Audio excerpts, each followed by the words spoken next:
সাথে সঞ্জয় দিলাম জাভেদ ইসলাম সাহেবকে। আপনারা ওনাকে দেখবেন,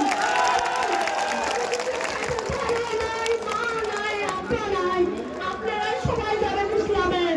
তাই আমি আপনাদের কাছে অনুরোধ করি যে ওই মানুষটাকে আপনারা দুঃখ দিয়েন না। ওনার সমষ্টির জন্য ওনার সারাদিন সকাল থেকে রাত পর্যন্ত ওনার একটাই চিন্তা যে আমি এই সমষ্টি কোনদিন সুন্দর করে সাজাই দিবেন বাবু।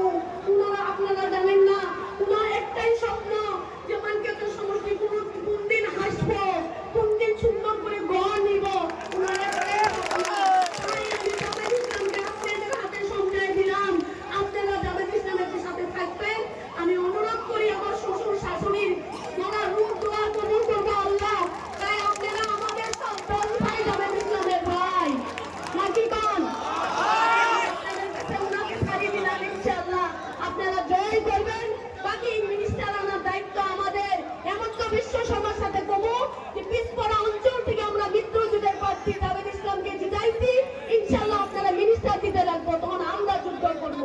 ধন্যা যুবমানকে তো সমষ্টির মানুষ, আমরা মিনিস্টার আনবো ইনশাআল্লাহ, কিন্তু জিতার লাগবো তো আগে এমএলএতে। তাই আমরা ভুল করবো না। মা বোনকে অনুরোধ করবো যে আজকের এই সরকার মা বোনদের কত উপরে তুলে নিয়ে গেছে। আজকে মা বোনেরা আজকে জাভেদ ইসলাম সাহেব সরকারের সাথে থাকার জন্যই আমরা অল্প অনাদয় পাইছি। যদি আল্লাহ যদি উনা গ্রহণ করে আমরা 100-র মধ্যে 100 অনাদয় নিয়ে আসি দিব ইনশাআল্লাহ। আপনারা এটা বিশ্বাস রাখেন, উনি হারা তথাপি আমরা অনাদয় আনি দিছি। হয়তো কেউ পাইছেন কেউ পান নাই, আপনারা অপেক্ষা করে থাকেন। আপনারা নিতে নিতে হাসি যাবেন ইনশাআল্লাহ। আমি আজকে কথা দিয়ে গেলাম। তাই আমি আর বেশি কিছু না করি, আমি আপনাদের কাছে দোয়া সহযোগিতা কামনা করলাম। আপনাদের সুস্থ থাকেন আপনারা ইনশাআল্লাহ। আপনারা এই কয়েকদিন যাতে নিজে নিজে ডিপিতে মেম্বার ওয়ার্ডে আপনারা মেহনত দিবেন, ইনশাআল্লাহ আমাদের ভালো হবো।